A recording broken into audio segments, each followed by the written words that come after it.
Hey guys, Michael Casadeo here from Project Uplift. I'm going to get straight into it today. This is the truth part one. I'm going to talk to you guys about my first experience with drugs and how it became an addiction.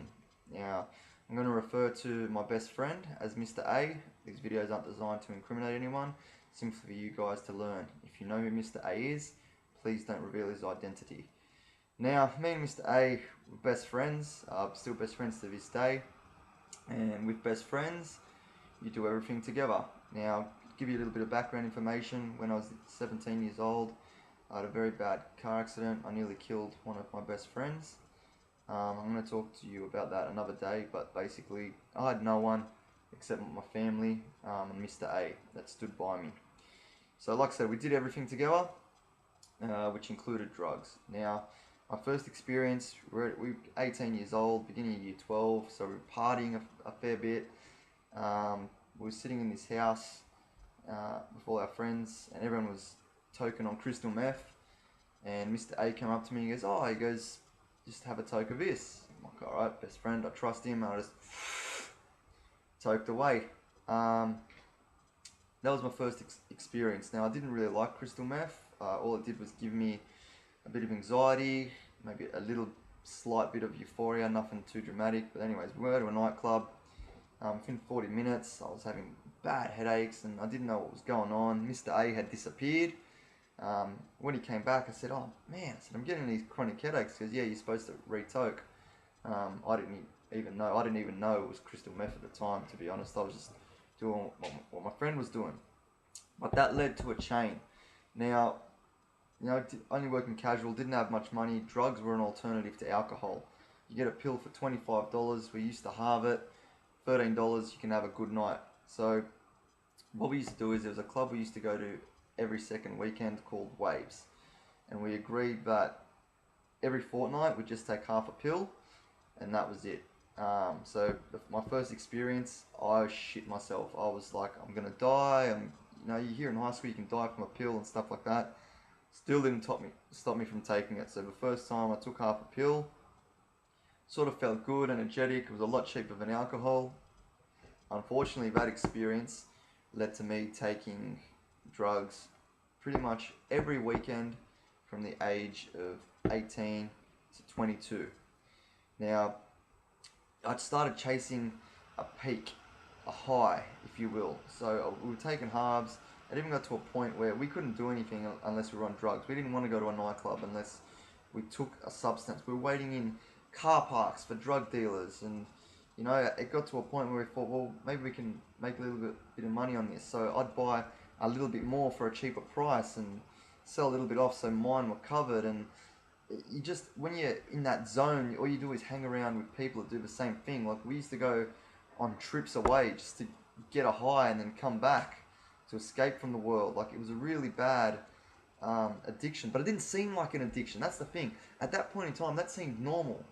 If people didn't take drugs, you thought they were the weird ones. They were the outsiders. Every weekend, through the week, you talk about getting on the weekend. I used to go out on Wednesday nights. I used to go to drug dealers' houses and then go party with them, then go back there afterwards. I wouldn't sleep sometimes for a day or two. Or then I'd just go to work. I'd go home, have a shower, go to work, not eat, and just that was normal life to me. Crazy. It even got to a point, our year 12 formal, I took ecstasy at my year 12 formal, not knowing the risks, the dangers, or anything like that. But that seemed normal at the time. It seemed normal. And the thing is, sometimes you are who your friends are. But I'm going to be real clear on this. You can stop at any time. It really shits me when people go, "Oh, it's because of this person, it's because of that person." Fuck that. Fuck that. You're in charge of your own fucking destiny. You make your own decisions. If you take something, that's your responsibility. If something happens, then that's on you. If you want to make a change, I've got news for you. The only person that can do that is the person that looks back in you in the mirror. At that point in time, I didn't want to make a change. Things were normal. I thought things were good. And life progressed this way for 4 years until one night after a fight, police came. I got randomly searched. I did have drugs on me. I'm not going to discuss what I had, but I got arrested. I had to go to court twice. Now, when they threw me in the cell, they asked me if I wanted to be questioned. The only two questions I answered was what my name and address was. Everything else said I don't want to be further questioned. They put me back in my cell, spent a night in jail. Now they wanted to pin possession and possession with intent to sell. I pleaded not guilty for intent to sell. I did plead guilty to possession.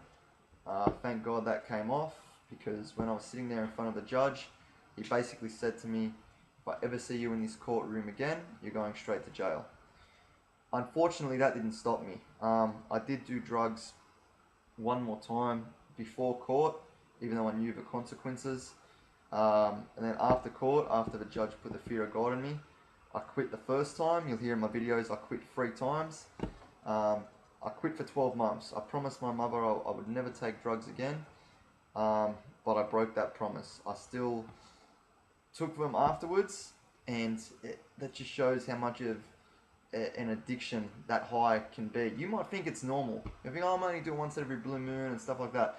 Now let me be clear, I'm not judging anyone who does this. You can live your life however you want it. I'm not here to tell anyone how to live their life. If you're happy with the way you're living your life, great. But there may be a few of you that are stuck in this zone that I was in and not realize how crazy it is. Now, if you asked me when I was 18, 20, 22, if I was addicted, I would have said, no, I only do it on the weekends, or I do it twice a week. That's not an addiction. But now, if you ask me, I would tell you I definitely was addicted. I didn't want to go to a nightclub unless I took a drug. And it got to a point where sometimes I'd take, say, 3 pills to the point where I'd throw up water, come back upstairs from the nightclub, and I'd take another pill. Just because I wanted that high back. I wanted that peak. And the problem with that is you keep chasing. This is where the addiction comes in, guys. It's not necessarily the substance, because you feel shit the next day, but you get to a high. You keep chasing. You keep chasing. You keep chasing.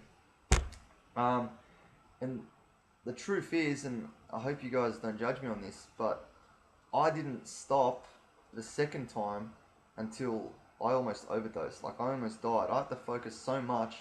I was shaking. I went to a music event. I took 1 pill, waited an hour, nothing happened. Took another one, nothing happened. Waited another half an hour, took another one. And then I felt that it hit me like a fucking hit to the head. And I went downstairs from this venue. I threw up. I thought, it's all out of me now. I took another one. I literally spent half an hour outside with my legs crossed, rocking backwards and forwards, staring at the ground with a Gatorade, focusing on not dying. I thought I was going to die. That's what it took for me to stop. And I stopped for 4 years. I did relapse one more time. But that's what it took me to stop. And I think that's crazy.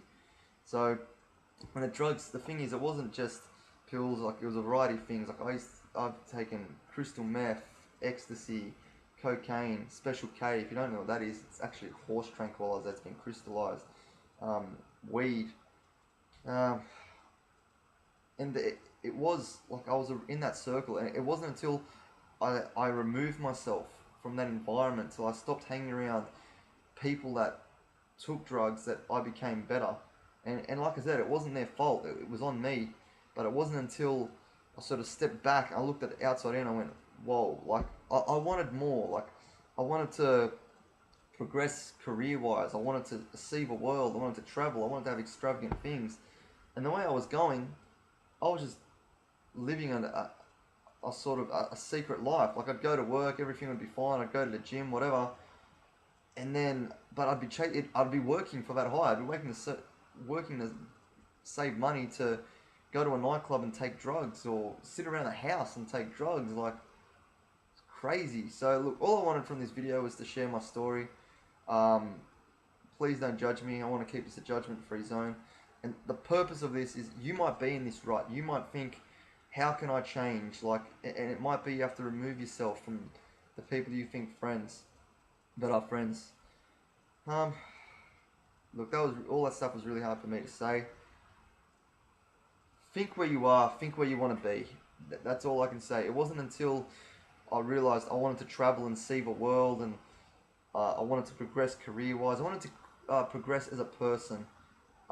That's when I finally took a step back and went, whoa.